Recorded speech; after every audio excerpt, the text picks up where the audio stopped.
Estes são os nossos momentos GPS. A sugestão é que os possas utilizar como ponto de partida para uma reflexão e talvez reformulação das tuas coordenadas. Nesta viagem da parentalidade não conjugal e do divórcio consciente, recalcular a rota é essencial e desfrutar do caminho também. Efetivamente, a forma como nós falamos sobre as realidades, a narrativa que temos sobre as realidades, influencia a forma como as vemos, a forma como as sentimos. E, portanto, esta questão dos nomes e este nome da própria família não é uma questão secundária, é uma questão que muitas vezes traz agregadas aqui um conjunto de expectativas, tem logo um conjunto de conotações que nem sempre são as mais positivas. E por isso é fundamental também repensarmos os termos que utilizamos. E por isso o termo reconstituído, não é? Parece que vem aqui, renasce das cinzas, não é? É algo que estava destruído e agora é reconstituído. Não necessariamente, não é? Não necessariamente tem que haver cinzas previamente e não necessariamente isto tem que ser aqui um renascimento, quase como se a família sem esta reconstituição fosse incompleta, fosse aqui apenas uma parte de um todo. E por isso também evitamos o termo família monoparental, falamos em agregado monoparental, porque o laço da família, não é, transcende as residências. Não interessa, eu costumo dizer muitas vezes às famílias que acompanho, não interessa se as pessoas vivem aqui ou vivem na China, fazem parte da nossa família. Portanto, o facto de estar em casas diferentes também não significa que a família fique monoparental. O agregado é que é monoparental. E, portanto, optámos de facto por este termo mais positivo, mais neutro também, ou seja, não tem aqui uma carga tão negativa associada de recomposta, porque efetivamente aquilo que acontece quando há uma nova união, seja ela formal ou informal, e temos aqui esta nova figura na vida familiar da madrasta ou do padrasto, isto equivale a uma nova composição familiar. Ficou diferente. Por isso fizemos a opção por este Um termo. bocadinho também quando nasce um irmão, não é? Há uma nova composição também, não é? Ou quando a avó vai morar lá para casa por algum motivo, enfim, isso é uma excelente ideia. As famílias têm um ciclo de vida, passam por várias fases, umas mais expectáveis, quando os filhos saem de casa, quando nascem os irmãos, há um divórcio, há uma morte, enfim, são crises menos esperadas, menos desejadas, mas todas elas correspondem a mudanças e exigem naturalmente reorganizações, redefinições de papéis, de regras, de limites. Portanto, são momentos cruciais na vida de uma família que, se bem conseguida, ou no fundo, ou se bem conseguidos estes desafios, ou nós chamamos de tarefas de desenvolvimento da família, não é? Se bem conseguidos, a família cresce, a família tem aqui um salto qualitativo, muda, mas nesta perspectiva de uma mudança positiva, ou podemos ter o contrário, não é? Famílias que rigidificam, que começa a surgir patologia e, portanto, significa que estão aqui, de facto, com alguma dificuldade em gerir estas crises e estes momentos de mudança ao longo do seu ciclo de vida familiar. Sim, é o tal potencial traumático ou potencial de crescimento, não é? Então, para onde é que pendem? Sim. Eu também acho que também é muito medo do protagonismo, em relação ao protagonismo dos nossos filhos, um pouco como o meu filho ou os meus filhos. As famílias são cada vez mais pequenas, não é? Muitas vezes estamos a falar de 1 ou 2 filhos que são ali muito centrais na organização da família e que agora vão estar mais distribuídos os papéis de filhos porque vêm mais crianças. E nós vemos, sobretudo mães, por acaso, não querendo estar aqui a generalizar, mas tem sido pelo menos a tendência com essa preocupação, que é o meu filho está habituado a ser filho único em casa, a ter toda a atenção e agora vai ali para um outro sítio onde há outros miúdos e parece que está a ser desprezado ou parece que está a ser menos visto do que é suposto ser, não é? E o protagonismo já não vai só à volta das suas necessidades, também às necessidades de outras crianças para atender. Que não deixa de ser uma aprendizagem importante para as crianças que têm que aprender a partilhar, a tolerar a frustração, a saber esperar pela sua vez, e é na relação entre pares, sejam irmãos biológicos ou não, é na relação entre pares que as crianças também desenvolvem aqui um conjunto de competências, de gestão de conflitos, não é? De aprender a lidar com as situações mais difíceis e, portanto, não deixa de ser uma aprendizagem importante. E depois, de facto, virem outras crianças implica que estas crianças também mudem o seu estatuto. Eu era o mais velho, agora já não sou. Isso, Eu era o exato. mais novo, eram os miminhos todos para mim, agora Sim. já não sou. Ou eu Não é? era a única Portanto, menina e agora vem pois, outra, ou era o único rapaz, não e é? agora tenho que partilhar quarto, ou tenho que partilhar outras coisas, e tenho que partilhar atenção, e portanto é natural que surjam aqui algumas rivalidades e algumas dificuldades, mas também é importante que os pais pensem que isto faz parte do processo de crescimento e que tentar que os miúdos cresçam numa redoma de vidro normalmente não corre muito bem. Pois, exato.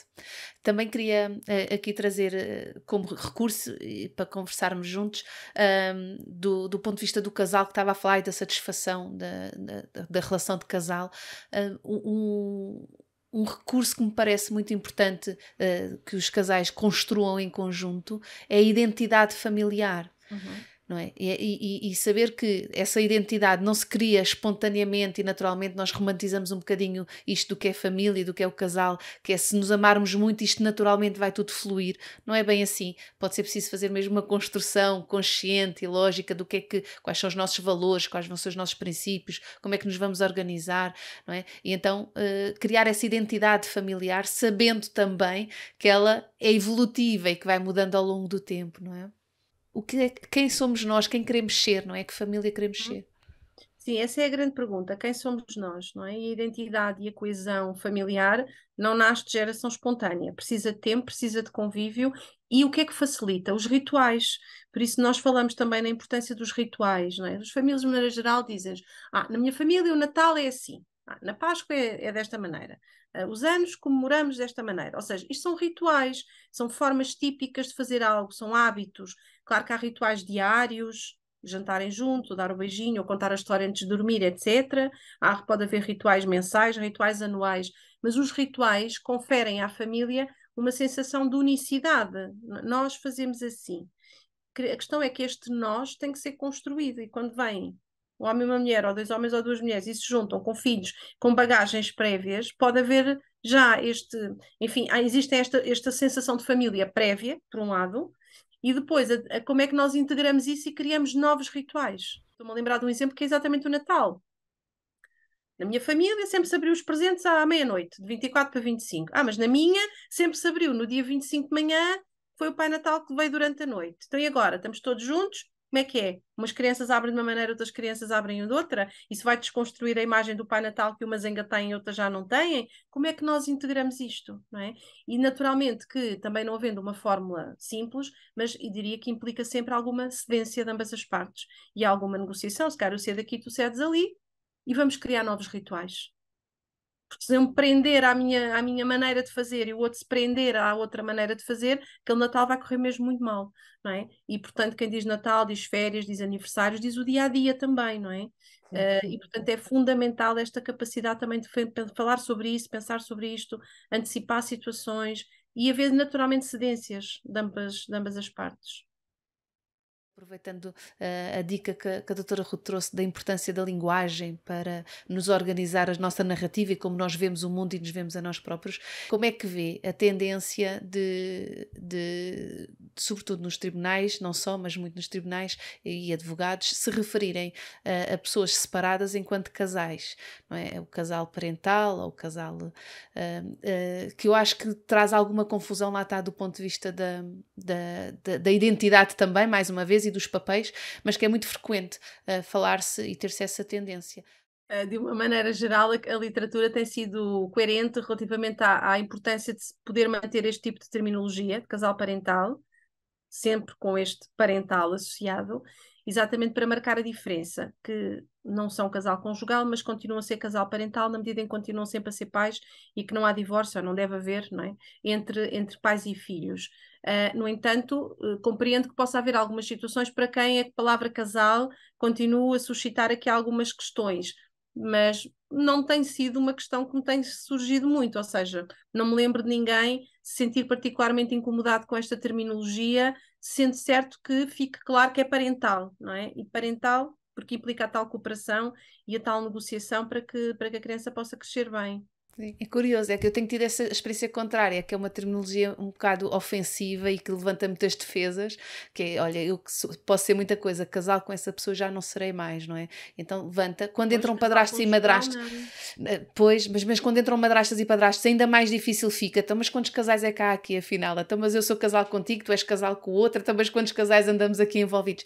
E ainda gera mais confusão e mais resistência, ou então sou só eu a projetar, também não digo que não, e que o que eu tenho tentado fazer, e gostava aqui de partilhar essa experiência, que é quando as pessoas naturalmente utilizam isso para si e estão confortáveis com isso, que é, olha, eu sou casal parental com o meu ex-marido ou com a minha ex-mulher. Ok, e referem-se naturalmente assim a si próprios. Eu adoto também essa nomenclatura se as pessoas ficam confortáveis com isso. De uma forma geral, evito fazer por estas confusões de então, mas quantos casais é que há afinal aqui, não é? Mas nós Até porque podemos há pais. perguntar às pessoas É como é que elas se sentem isso! mais confortáveis, não é? Exatamente, exato. Como é que gostaria então? Qual é a sua sugestão? Ok, Muito bem. para si a palavra casal gera alguma confusão porque vai buscar a ideia do conjugal, que não é o facto. Então como é que gostaria de ser? Sim, mas Não é? repare, nós não Vamos ouvir. utilizamos o termo casal para mais nada, porque nós fazemos pares para muitas coisas e não chamamos casal a um par, só porque é um par, não é?